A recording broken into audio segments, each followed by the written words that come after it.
للہ رب العالمین والعاقبۃ للمتقین والصلاۃ والسلام علی سید المرسلین اما بعد۔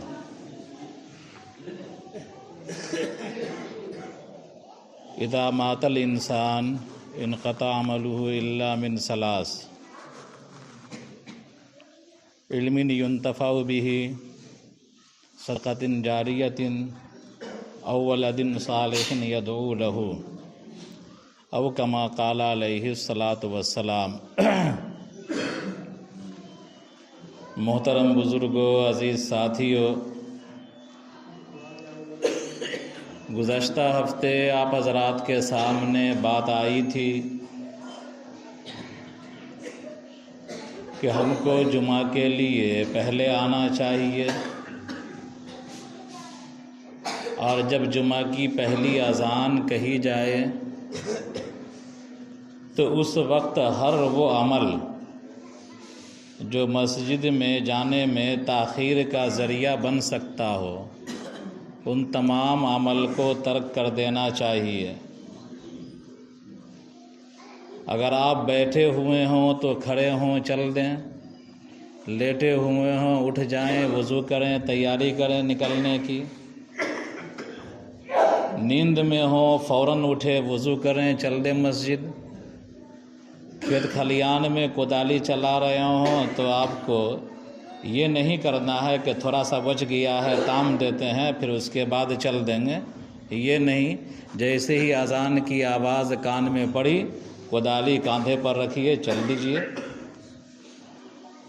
دکان کھولے ہوئے ہیں، گاہک کھڑا ہوا ہے، تب ایسا نہیں ہے کہ تھوڑا سا اس کو ڈیل کر لیں گے، پارٹی آیا ہوا ہے، پھر پتہ نہیں بکھر جائے گا، چلا جائے گا دوسرے دکان میں، تو نہیں، آپ چل دیجئے مسجد، دکان بند کیجئے۔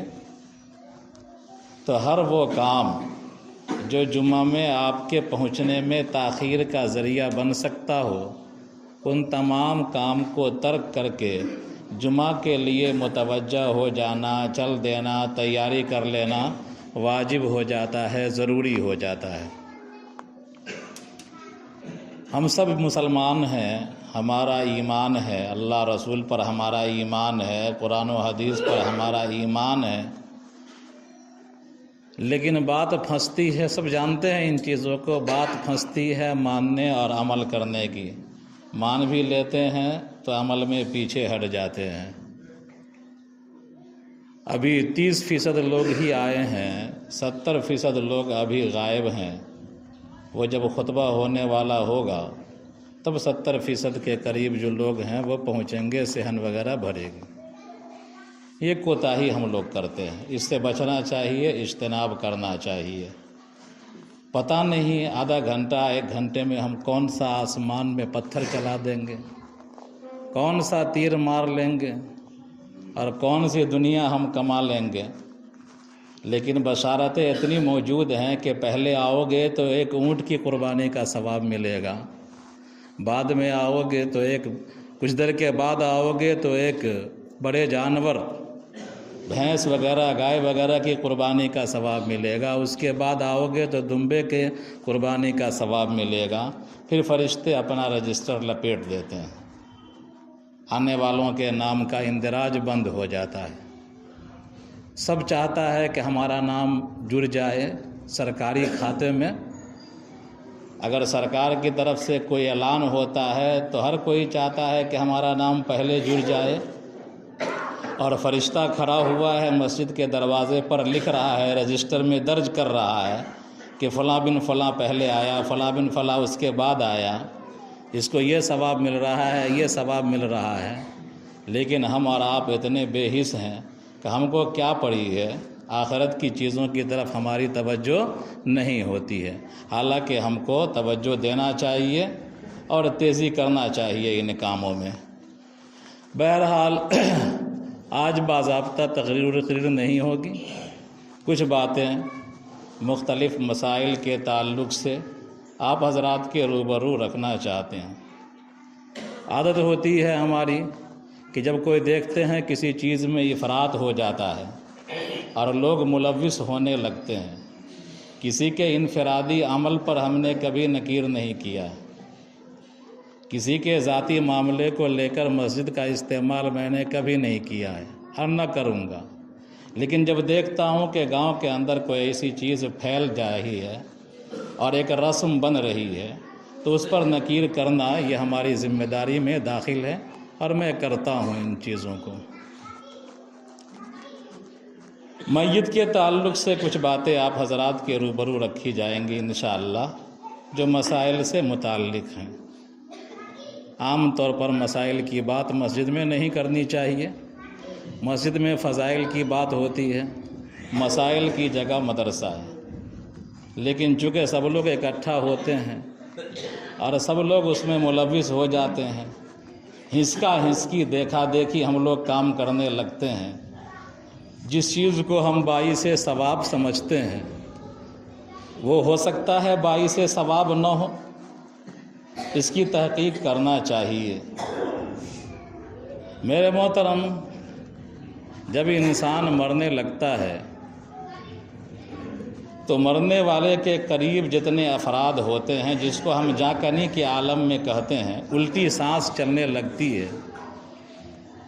تو ان کے قریب جتنے افراد ہوتے ہیں ان تمام افراد کا، مردوں کا ان تمام افراد پر، مرنے والے کا ان تمام افراد پر یہ حق بنتا ہے، حق کی بات چلتی ہے تو مرنے والے کا ان تمام افراد پر یہ حق بنتا ہے کہ لقنوا موتاکم لا الہ الا اللہ، کہ جتنے افراد وہاں پر موجود ہیں اہل خانہ یا دیگر ملاقاتی، وہ تمام لا الہ الا اللہ، لا الہ الا اللہ کا ورد کریں۔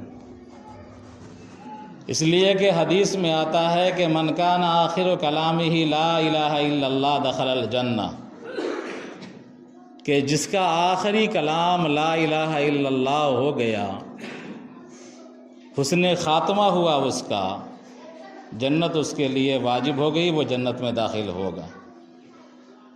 تو مرنے والے کا یہ حق ہے کہ وہ تمام لوگ جو وہاں پر جائیں، دنیاوی گفتگو، اس کی بیماری، اس کی بیماری، اس کی کہانی نہ کہہ کر کے، جو رشتہ دار بیٹھے ہوئے ہیں وہ لا الہ الا اللہ کا ورد کریں، ہلکی آواز میں، ہلکے زور سے، تاکہ میت کے کان میں آواز جائے، مرنے والے کے کان میں آواز، میت سے مراد ہماری مرنے والا ہے، مرنے والے کے کان میں آواز جائے۔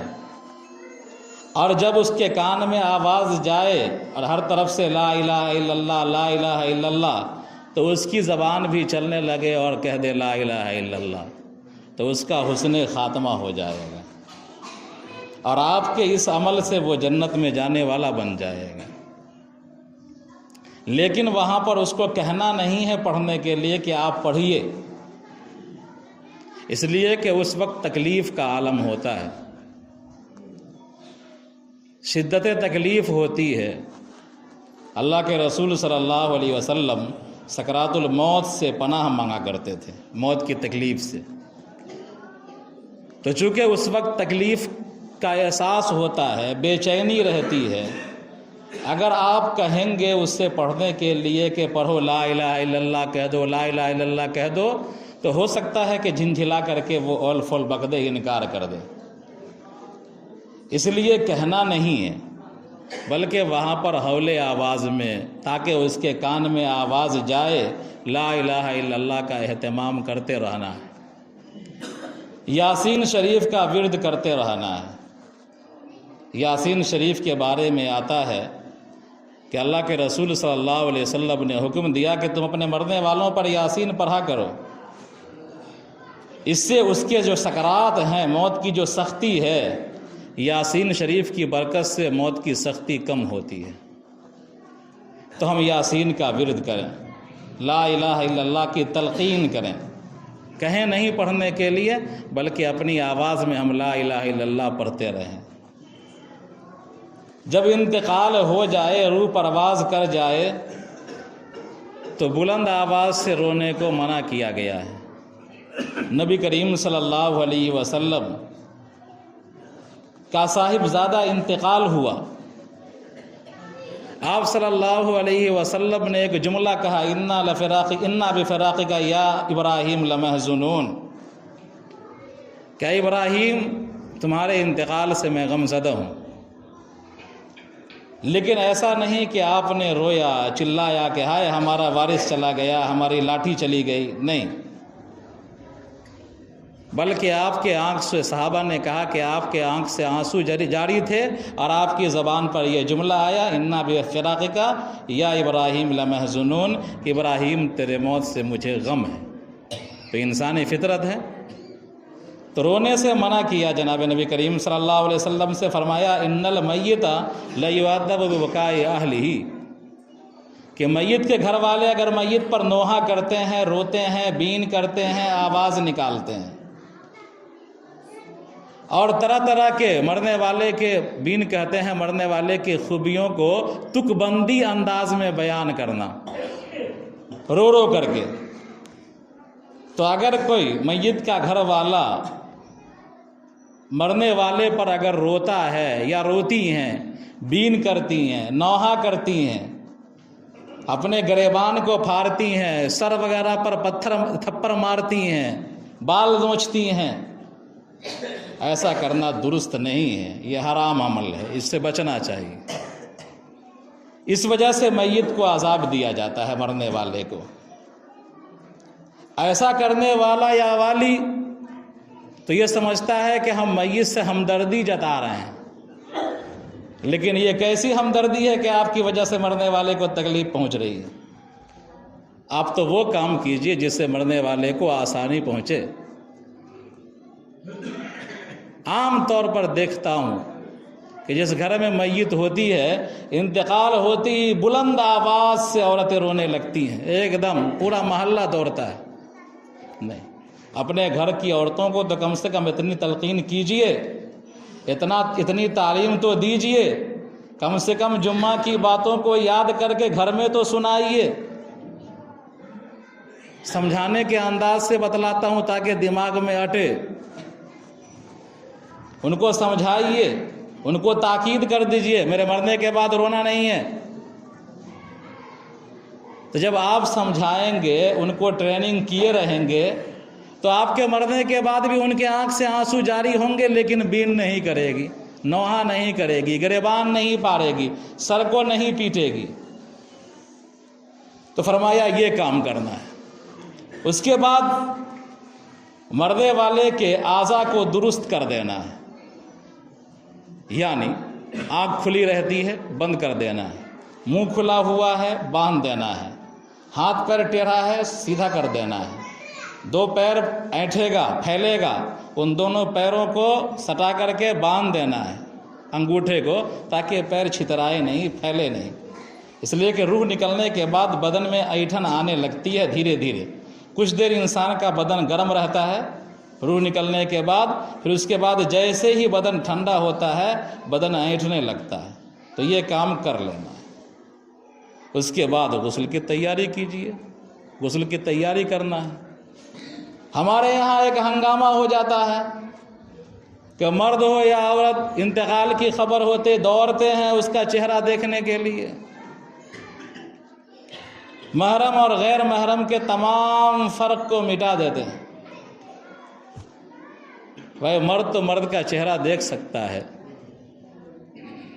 مرد مرد کا چہرہ دیکھ سکتا ہے، کوئی دقت کی بات نہیں ہے، زندگی میں بھی دیکھتا تھا، مرنے کے بعد بھی جا کر کے دیکھ لیا۔ لیکن عورتیں جو دوڑتی ہیں اور جا کر کے چہرہ دیکھنے کی کوشش کرتی ہیں، بھیڑ لگاتی ہیں، مرنے والوں کے گھروں میں تکلیف کا ذریعہ بنتی ہیں، وہ ہمدردی نہیں کر رہی ہیں، ان کے گھروں میں بھیڑ لگا کر کے اور ایک گناہ کمانے کا ذریعہ بنتی ہیں۔ اس پر روک لگانی چاہیے۔ ایک تو بغیر محرم کے وہ نکل گئیں اپنے گھر سے، بغیر پردے کے نکل گئیں اپنے گھر سے، چلو بغیر محرم کے نکل گئیں کوئی بات نہیں ہے، محلہ ہے، لیکن بغیر پردے کے نکل گئیں، کتنے دوسرے اجنبی لوگ ان کے چہرے کو دیکھ رہے ہیں، اور وہ بھی جا رہی ہے اپنے اجنبی کے چہرے کو دیکھنے کے لیے۔ ہاں اگر محرم ہے کوئی بات نہیں ہے، بیٹی باپ کا چہرہ دیکھ لے، بھائی بہن کا چہرہ دیکھ لے، کوئی دقت کی بات نہیں۔ لیکن جو دیگر رشتہ دار ہیں جو محرم نہیں ہیں، وہ عورتیں جا کر کے مرد کا چہرہ دیکھنے لگیں، یا مرد جو عورت کا محرم نہیں ہے وہ جا کر کے عورت کا چہرہ دیکھنے لگے، یہ درست عمل نہیں۔ اس سے ہم سب کو بچنا چاہیے۔ اپنے گھروں کی عورتوں کو نکلنے نہیں دیجیے، نکلے تو پردے کے دائرے میں نکلے، اور پھر جا کر کے تعزیتی کلمات کہے، تسلی دلاوے اس کے گھر کے لوگوں کو۔ اگر محرم ہے وہ عورت اس مرد کی، مرنے والے کی، تو دیکھ لے چہرہ، کوئی بات نہیں ہے۔ لیکن اگر محرم نہیں ہے تو پھر اس کے لیے چہرہ دیکھنا جائز نہیں۔ ہاں البتہ اخلاقی طور پر جا کر کے ان کے گھر تعزیتی کلمات کہے، ان کی عورتوں کو سمجھائے، ان کی عورتوں کو تسلی دے، رو رہی ہے تو ان کو سمجھائے، یہ سب کام کرنے کی اجازت ہے۔ لیکن دھڑلے سے عورتیں مرد کا چہرہ دیکھنے کے لیے چلی جاتی ہیں، یا مرد عورت کا چہرہ دیکھنے کے لیے چلا جاتا ہے، تو یاد رکھیے کہ جو محرم ہے مرنے کے بعد بھی محرم ہے۔ محرم کا چہرہ دیکھ سکتا ہے، لیکن غیر محرم کا چہرہ نہ زندہ میں دیکھ سکتا ہے نہ مردے میں دیکھ سکتا ہے۔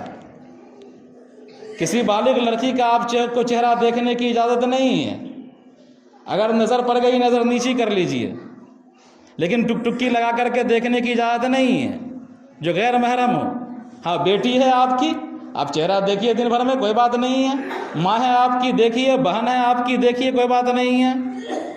تو جس طرح زندے میں محرم کا چہرہ دیکھنے کی آپ کو اجازت ہے اور غیر محرم کا چہرہ دیکھنے کی آپ کو اجازت نہیں ہے، اسی طرح مرنے کے بعد بھی محرم ہے تو چہرہ دیکھنے کی اجازت ہے، اگر غیر محرم ہے تو چہرہ دیکھنے کی اجازت نہیں۔